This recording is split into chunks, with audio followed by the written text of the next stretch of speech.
નમસ્કાર વિદ્યાર્થી મિત્રો, આજે આપણે અભ્યાસ કરીશું પેપર નંબર 504 એટલે કે એનાલિટિકલ કેમેસ્ટ્રી. એનાલિટિકલ કેમેસ્ટ્રીમાં આપણો ત્રીજો યુનિટ જે ચાલુ છે એ એટલે કે એસિડ બેઝ અનુમાપન અથવા તો એસિડ બેઝ ટાઇટ્રેશન. હવે એસિડ બેઝ ટાઇટ્રેશનમાં અગાઉ આપણે 10 લેક્ચર જોયા, જેમાં આપણે એસિડ બેઝ અનુમાપનનો અભ્યાસ, એમાં 5 અનુમાપન જોયા. ત્યારબાદ પોલીપ્રોટિક એસિડ કોને કહીશું એ જોયું. ત્યારબાદ કાર્બોનેટ, બાયકાર્બોનેટ એના અનુમાપન જોયા અને એના રિલેટેડ આપણે એક્ઝામ્પલની પણ ચર્ચા કરી. હવે આજે આપણે અભ્યાસ કરવાનો છે એક નવી થિયરીનો. હવે એ થિયરીનું ટાઇટલ છે તમારે આલ્કલીનું વિકલનીય અનુમાપન. એટલે કોનું વિકલનીય અનુમાપન તમારે સમજવાનું છે? તો કે ભાઈ આલ્કલીનું.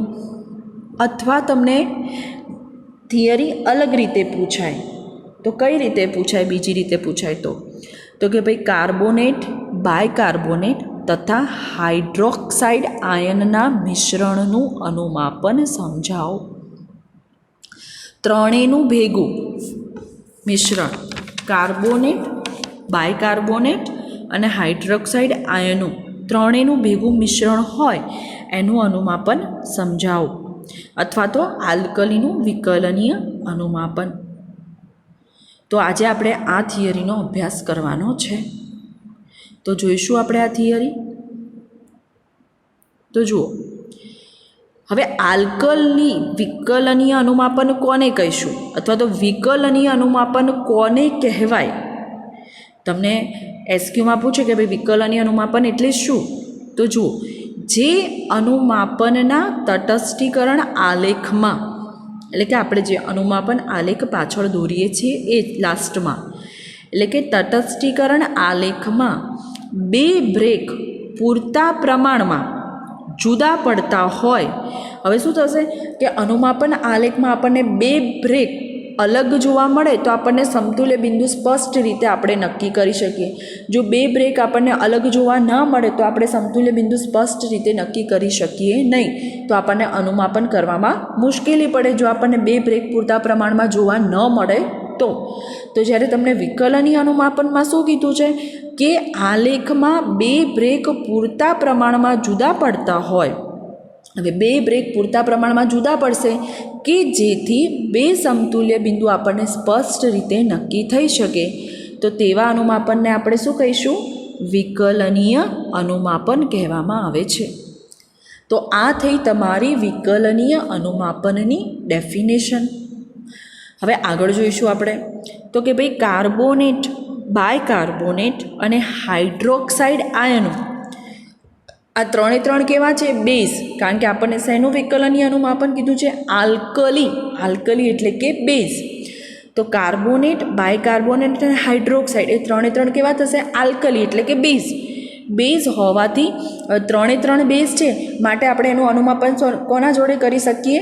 એસિડ જોડે.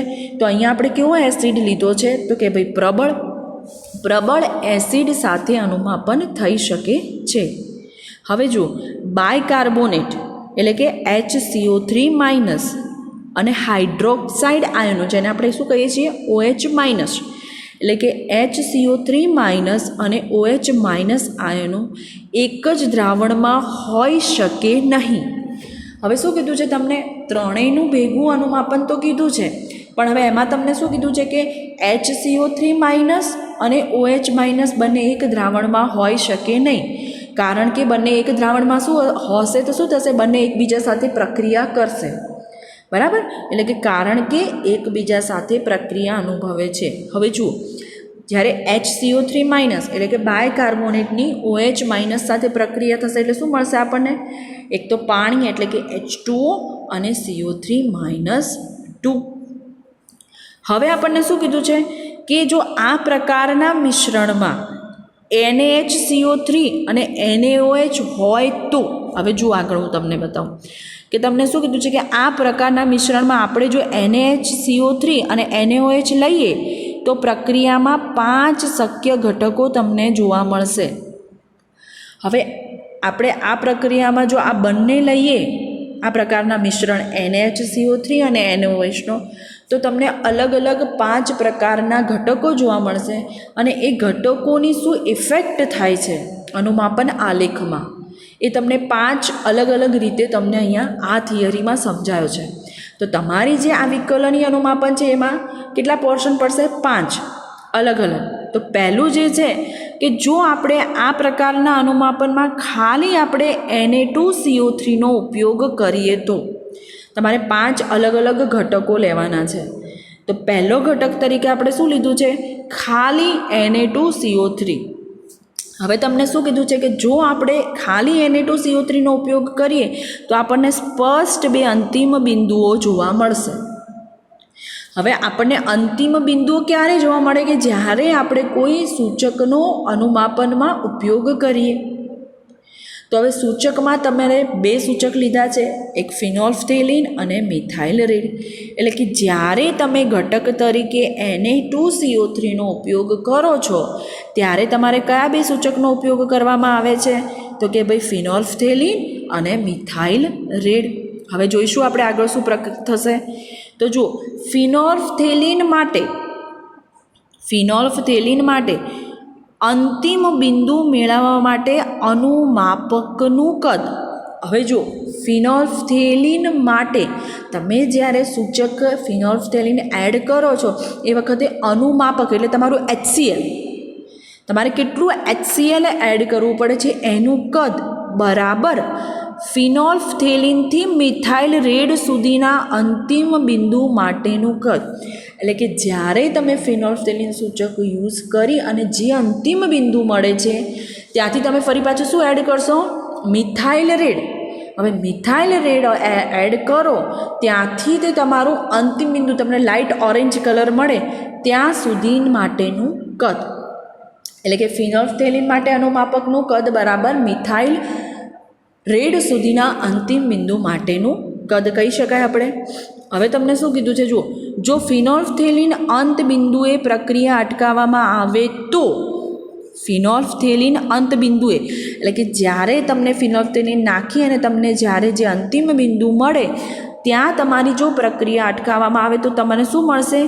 HCl અનુમાપકનો જથ્થો. તમે ઉપરથી બ્યુરેટમાંથી જે એડ કરો છો એને આપણે શું કહેવાય? અનુમાપક.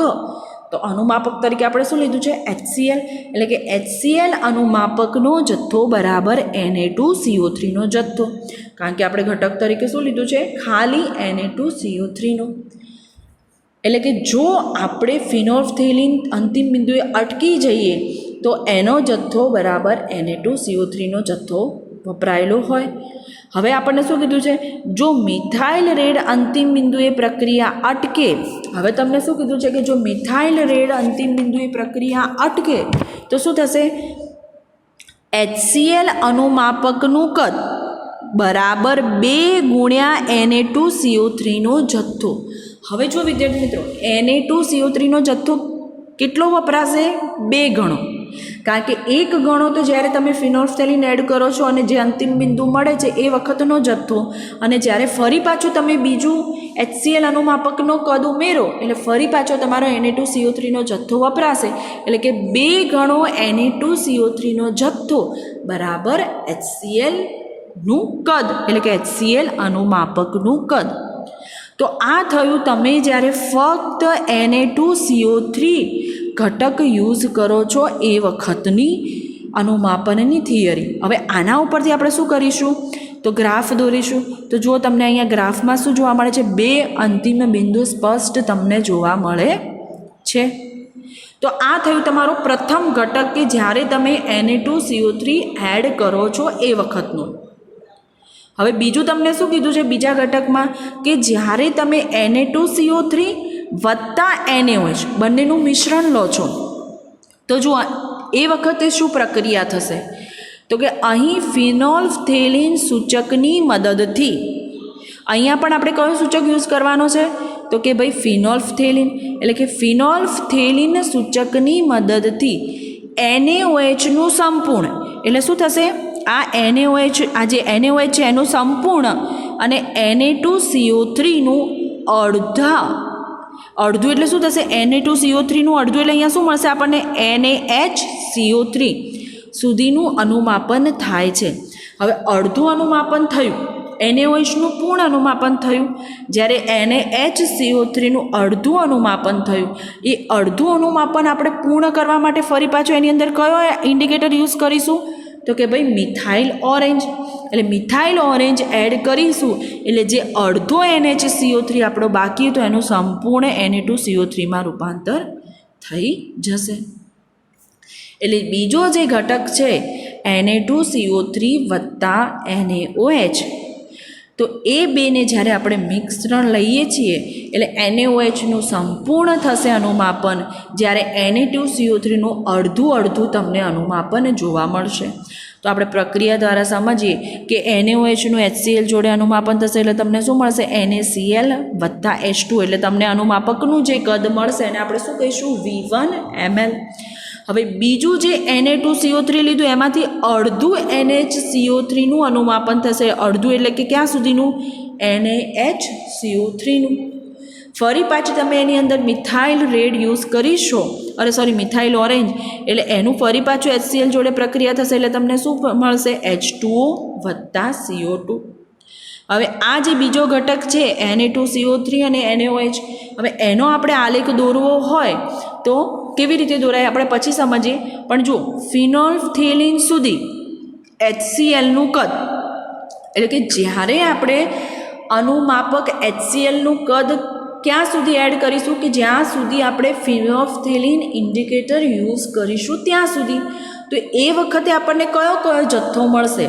તો NaOHનું શું થતું હતું? પૂરેપૂરું અનુમાપન એટલે NaOHનો જથ્થો વત્તા Na2CO3નો અડધો જથ્થો, એટલે અહીંયા શું આવશે? 1/2. અહીંયા આપણને શું મળતું હતું? Na2CO3નો અડધા જથ્થાનું અનુમાપન થતું હતું. ફરી પાછું આપણે શું કર્યું? મિથાઇલ ઓરેન્જ એડ કર્યું. એટલે મિથાઇલ ઓરેન્જ એડ કર્યું એટલે આપણે જે અડધો Na2CO3 બાકી રહેતો તો એનું શું થશે? પૂરેપૂરું અનુમાપન, એટલે કે Na2CO3નું માપન જે બાકીનો અડધો રહેતો તો એનું માપન થશે. બરાબર છે. હવે એનો તમારે ગ્રાફ દોરવો હોય તો તમે અનુમાપન આલેખ કેવી રીતે થશે તમારો? આ રીતનો તમારો બીજા ઘટકનો અનુમાપન આલેખ થશે. કયા? Na2CO3 અને NaOHનો. હવે ત્રીજો ઘટક તો કે ભાઈ Na2CO3 વત્તા NaHCO3. તો ત્રીજા ઘટક છે એમાં તમારે શું કીધું છે? અહીંયા જુઓ, NaHCO3નું અનુમાપન એટલે કે કયો? આ બીજા નંબરનો. ફિનોલ્ફથેલિનના રંગ પરિવર્તન સુધી થશે નહીં. એટલે કે તમે જ્યારે ફિનોલ્ફથેલિન નાખો છો ત્યાં સુધી NaHCO3નું અનુમાપન થશે નહીં, કારણ કે રંગ પરિવર્તન થશે નહીં તો અનુમાપન થશે નહીં. આથી ફિનોલ્ફથેલિન અંતબિંદુ સુધી પહોંચવા માટે અનુમાપકનું કદ ફિનોલ્ફથેલિનથી મિથાઇલ રેડ અંત બિંદુ સુધીના કદ કરતાં ઓછું હશે. એટલે કે ફિનોલ્ફથેલિન અંત બિંદુ દર્શાવે છે. હવે જો હું તમને સમજાવું કેવી રીતે ખબર પડે. જુઓ, ફિનોલ્ફથેલિન સુધી HClનું કદ એટલે કે Na2CO3નો જથ્થો જે તમારો પહેલો ઘટક હતો મિશ્રણમાં એ, એટલે ફિનોલ્ફથેલિન તમે યુઝ કરશો એટલે કે કયો જથ્થો વપરાશે? તો કે ભાઈ Na2CO3નો જથ્થો. હવે ફિનોલ્ફથેલિન પછી તમે એની અંદર શું નાખો છો? મિથાઇલ રેડ અંતિમ બિંદુ સુધી પહોંચવા માટે. તો શું કરશો? ફિનોલ્ફથેલિનથી મિથાઇલ રેડ અંત બિંદુ સુધી અનુમાપન કરતાં Na2CO3ના પ્રક્રિયાનો બીજો તબક્કો પૂર્ણ થાય છે અને NaOHCO3 પ્રક્રિયા અનુભવશે. હવે જુઓ, અહીંયા તમને શું કીધું છે કે જ્યારે તમે મિથાઇલ રેડ યુઝ કરો છો એ વખતે Na2CO3 જે આપણો પ્રથમ મિશ્રણનો ઘટક હતો એ પૂર્ણ થશે અને NaOHCO3 પ્રક્રિયા અનુભવશે. ક્યારે પ્રક્રિયા અનુભવશે? કે જ્યારે તમે એની અંદર મિથાઇલ રેડ એડ કરો છો એ વખતે. તો પરિણામે ફિનોલ્ફથેલિનથી મિથાઇલ રેડ સુધી HClનું કદ કેટલું થશે? તો કે ભાઈ Na2CO3નો જથ્થો અને NaOHCO3નો જથ્થો.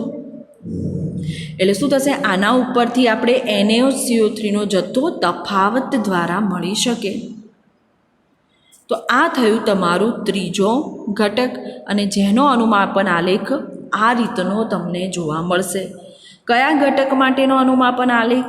તો કે ભાઈ Na2CO3 અને NaHCO3નો.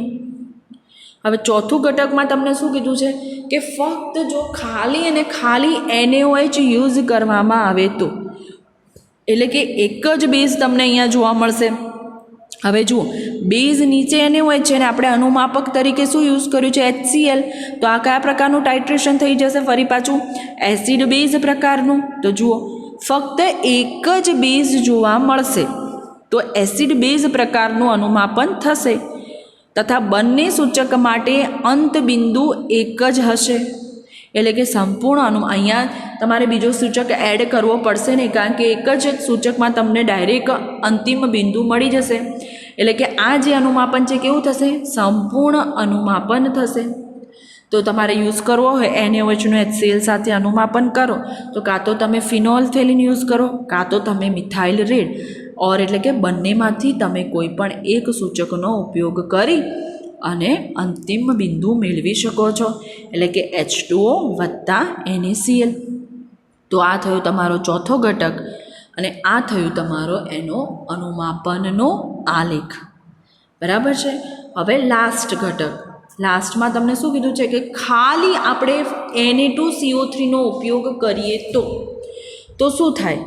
તો અનુમાપન આલેખ નિર્બળ બેઝ, કારણ કે Na2CO3 કેવો છે? નિર્બળ. તો નિર્બળ બેઝ અને પ્રબળ એસિડ પ્રકારનું અનુમાપન થઈ શકે, કારણ કે નીચે નિર્બળ બેઝ છે અને HCl પ્રબળ એસિડ છે. તો નિર્બળ બેઝ વિરુદ્ધ પ્રબળ એસિડ પ્રકારનું અનુમાપન થઈ શકે. હવે અંતિમ બિંદુએ મિથાઇલ રેડ માટે HClનો જથ્થો બરાબર અડધું NaHCO3નો જથ્થો. તો આ થયું તમારા પાંચમા ઘટકનું અનુમાપન. હવે એનો તમારે આલેખ જોવો હોય તો તમને આ રીતનો મળશે. હવે જો વિદ્યાર્થી મિત્રો, આજે આપણે જે થિયરી ભણ્યા વિકલનીય અનુમાપન, એટલે કે કોનું અનુમાપન? બેઝ એટલે કે આલ્કલીનું વિકલનીય અનુમાપન. તો આ થિયરીમાં સૌ પ્રથમ તો વિકલનીય અનુમાપન કોને કહેવાય?